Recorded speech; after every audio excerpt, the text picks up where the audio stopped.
عزیز طلباء و طالبات، یہ جو میں آپ کو سمجھانے کی کوشش کر رہا ہوں سابق لیکچرز میں حصہ معروضی میں سے بیٹے آپ کو ادبی اصطلاحات اور شعری اصطلاحات سمجھائے. یہ ہمارے لیکچرز مکمل ہو چکے.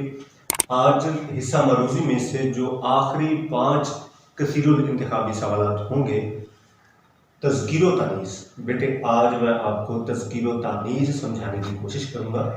دیکھیے تذکیر و تانیث ہے کیا؟ تذکیر لفظ مذکر سے نکلا ہے. اب مذکر کیا ہے؟ مذکر وہ اسم جو نر کے لیے بولا جائے، جیسے گھوڑا، بکرا، مرد، چچا وغیرہ. تانیث لفظ مؤنث سے نکلا ہے. اب مؤنث وہ اسم جو مادہ کے لیے بولا جائے، جیسے گھوڑا سے گھوڑی،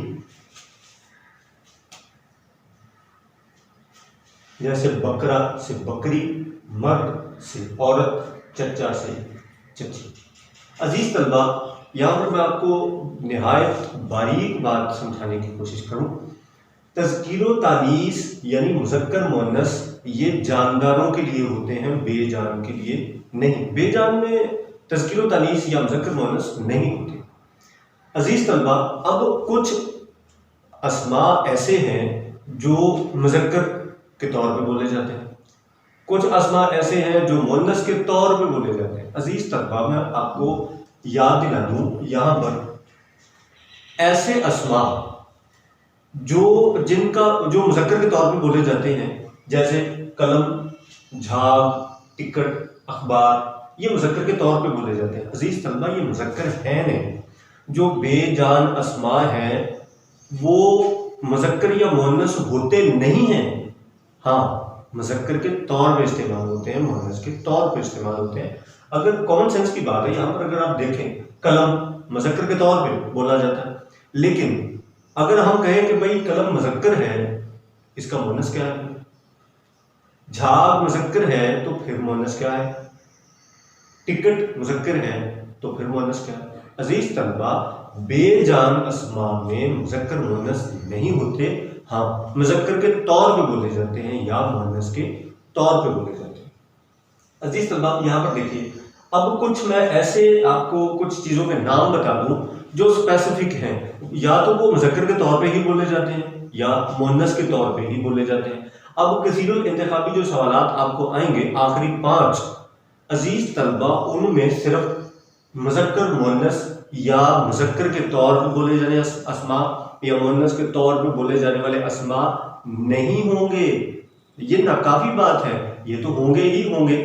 ہاں، وہ جو پیپر سیٹر ہیں یا نصاب بنانے والے، انہوں نے لا تعداد چیزیں ایسی تذکیر و تانیث کے پردے میں شامل کر رکھی ہیں جو تذکیر و تانیث کے دائرے میں، حصار میں آتے ہی نہیں ہیں. وہ اور قوانین ہیں جو تذکیر و تانیث کے پردے میں انہوں نے جو فرسٹ ایئر کا نصاب اس میں تذکیر و تانیث کے پردے میں ڈال رکھے ہیں، جبکہ وہ مذکر مؤنث یا مذکر کے طور پہ یا مؤنث کے طور پہ نہیں بولے جاتے. وہ کچھ اور چیزیں ہیں. لیکن ان چیزوں میں سے کچھ چیزوں کے نام میں آپ کو بتا دوں جو آپ کو پڑھ کے آسانی ہوگی. وہ 5 کثیر الانتخابی سوالات میں سے جوابات سلیکٹ کرنے کے لیے آسانی ہوگی.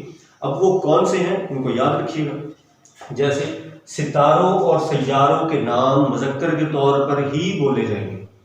پھر سن لیں، ستاروں اور سیاروں کے نام مذکر کے طور پر ہی بولے جائیں گے، جیسے زمین، سورج، چاند، مشتری. عزیز طلبہ، یہاں پر ایک بات آپ کو بتا دوں، اگر لفظ زمین یہ اسم بذات خود اکیلا استعمال ہوگا تو پھر یہ مؤنث کے طور پر استعمال ہوگا. اگر اس کے ساتھ لفظ ستارہ یا سیارہ آ جائے تو پھر یہ مذکر کے طور پر ہی بولا جائے گا، کیونکہ ایک لکھی پڑی بات ہے، ستاروں اور سیاروں کے نام ہیں ہی مذکر کے طور پر بولے جاتے ہیں. دوسری بات، تمام مہینوں کے نام مذکر کے طور پہ بولے جاتے ہیں، جیسے جنوری، فروری، مارچ، اپریل. عزیز طلبہ، یہاں پر بھی سابق بات کا اعادہ ہے. جیسے لفظ فروری ہے مہینہ، اگر اکیلا استعمال ہوگا تو پھر مؤنث کے طور پہ استعمال ہوگا، اور اگر فروری کے ساتھ لفظ مہینہ استعمال ہوگا تو پھر یہ مذکر کے طور پر ہی استعمال ہوگا. تمام دنوں کے نام مذکر ہیں، کچھ کتابوں میں لکھا ہوا تمام دنوں کے نام مذکر ہیں سوائے جمعرات کے۔ عزیز طلبہ جمعرات اگر اکیلا لفظ استعمال ہوگا تو مؤنث کے طور پہ استعمال ہوگا، اگر اس کے ساتھ لفظ دن استعمال ہوگا تو یہ مذکر کے طور پر ہی استعمال ہوگا۔ عزیز طلبہ یہ اگر یہاں پر ایک اور باریک بات آپ کو بتا دوں، یہ ترکیب ہی الفاظ کی غلط ہے۔ کون سی؟ آج جمعرات کا دن ہے، جمعرات کا دن ہے، یہ غلط بات ہے۔ چونکہ غلط نام ہے، ہمیں بات سمجھانے میں آسانی ہے، دوسرے کو سمجھنے میں آسانی ہے، غلط نام ہو چکا ہے تو صحیح ماننا پڑے گا۔